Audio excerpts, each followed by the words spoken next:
दोस्तों खुश आमदीद कहेंगे बाज़ार शेयर्स और ख़बरों के इस स्पेशल प्रोग्राम में। मैं मोहम्मद नईम और आप देख रहे हैं ज़फ़र सिक्योरिटीज़ प्राइवेट लिमिटेड को।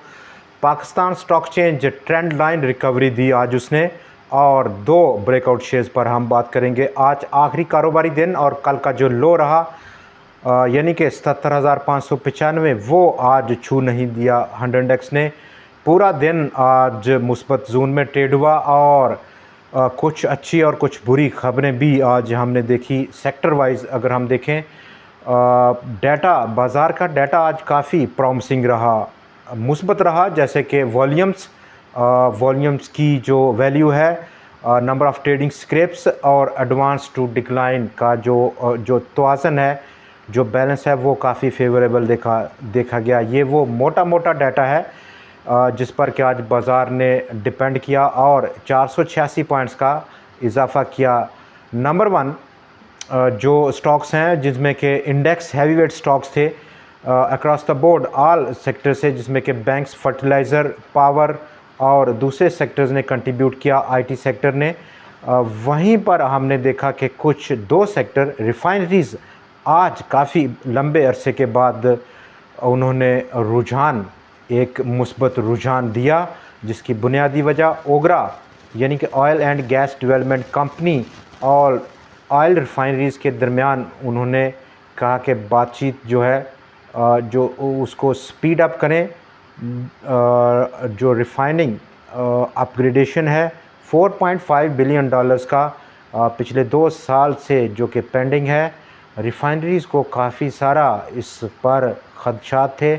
पिछली बार भी हमने देखा, तो आप देखते हैं कि इस ओगरा की इस आज की इस स्टेटमेंट के बाद रिफाइनरीज़ का क्या मौक़िफ़ सामने आता है। लेकिन इसका इफ़ेक्ट हमने रिफाइनरीज़ पर मार्केट में ज़रूर देखा। तमाम रिफाइनरीज़ जिसमें कि सीनर्जी, पाकिस्तान रिफाइनरी, अटक रिफाइनरी, नेशनल रिफाइनरी, ज़बरदस्त रैली देखी गई। सीनर्जी ने आज लीड किया इन टर्म्स ऑफ वॉल्यूम्स।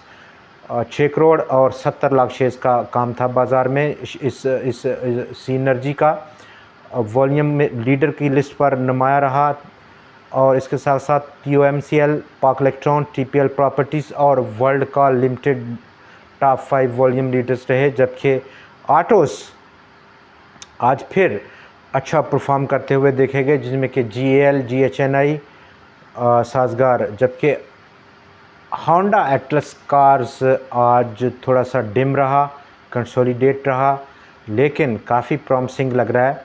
बहुत नियर टर्म के लिए, बहुत शॉर्ट टर्म की एक अच्छी उछाल बना सकता है होंडा एटलस कार्स भी। इंडेक्स हैवीवेट्स में जहां पर देखें तो हम UBL ने आज 3 दिन की गिरावट के बाद, रिज़ल्ट ओरिएंटेड डिक्लाइन के बाद रिवर्सल किया। हब पावर ने लीड किया, HBL और पावर सेक्टर में हब पावर। जबकि oil and gas market companies में Pakistan state oil, E&P sector में OGDC और PPL ने, ये वो इंडेक्स हैवीवेट से जिन्होंने आज की रैली को रिकवरी में बदला है। अपसाइड पोटेंशियल जो है अब मंडे ऑनवर्ड्स अगर हम देखें तो वहाँ पर हमें 2 चीज़ों पर बहुत ज़्यादा ध्यान देना होगा। Number 1 geopolitics. मिडिल ईस्ट में आप देख रहे हैं कि बहुत सारा टेंशन है, आपको आगाह हैं उसमें, जिसका इफ़ेक्ट हमने ग्लोबली देखा, ख़ास तौर पर गोल्ड की प्राइसेस में, जो कि $2500 को क्रॉस कर गई हैं। आज तारीख़ में पहली बार ऐसा हुआ है। उसका इफ़ेक्ट हमारी लोकल जो रेट्स हैं गोल्ड के, उस पर भी पड़ा है। जबकि इसके साथ साथ जो इंटरेस्ट रेट्स का सिनेरियो है, ख़ास तौर पर जो बिग बॉस है फाइनेंशियल वर्ल्ड्स का, वो US है, और US का अब एंटिसिपेट बहुत बढ़ गई हैं, चूँकि मज़ीद आखिरी 4 महीने रह गए कैलेंडर ईयर 24 के।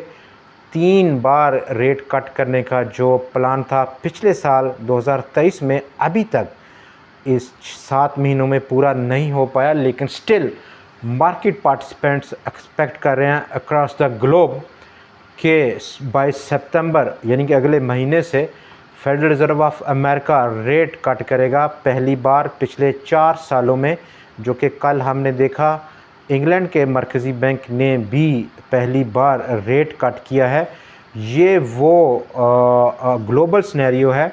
और प्लस लोकल अगर हम देखें, यहाँ पर हमारा जो लोकल साइड है, वहाँ पर हमारी जो पॉलिटिक्स है, जो सियासत है, वहाँ पर इन केस के कोई ऐसी आउटकम निकलती है ओवर द वीकेंड, तो उसका इफ़ेक्ट हम मंडे को बाज़ार पर होता हुआ ज़रूर देखेंगे।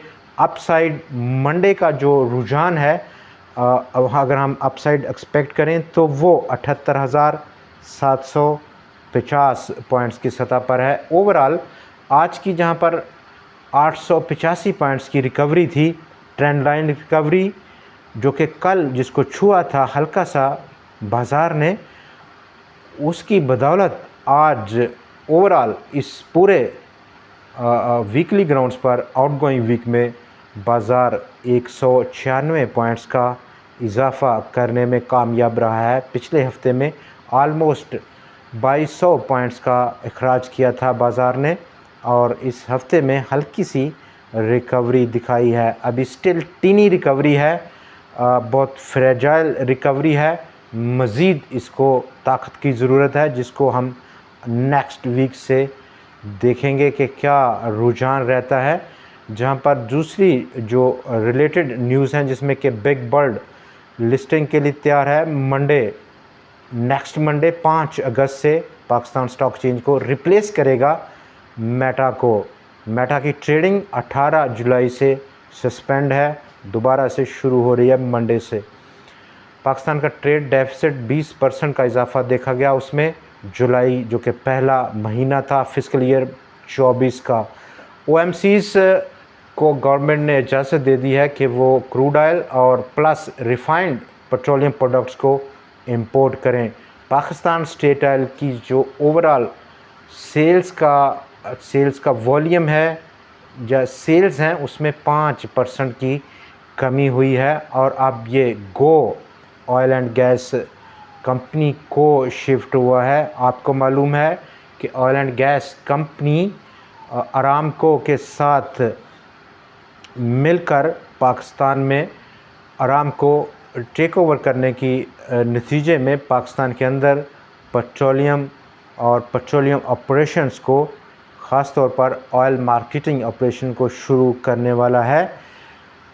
ओगरा का रिफाइनरी अपग्रेडेशन, जबकि पाकिस्तान के यहाँ पर पंजाब प्रोविंस में गवर्नमेंट ऑफ पंजाब ने एक रॉयल्टी ड्यूटी इम्पोज की 6%, जो कि पंजाब बेस्ड फर्म्स हैं सीमेंट की, और उसका इफ़ेक्ट आज हमने इस सेक्टर पर काफ़ी मनफी देखा। ख़ास तौर पर पंजाब बेस्ड फैक्ट्रीज़ की शेयर्स की कीमतों में गिरावट हुई है, लेकिन इसको कंपनसेट किया उन्हीं कंपनीज़ ने पर बैग इजाफ़ा करते हुए कीमत को। दोस्तों, आज के प्रोग्राम में इतना ही। मिलते हैं आपसे मंडे को एक बार फिर से, तब तक के लिए हमें इजाज़त दीजिए।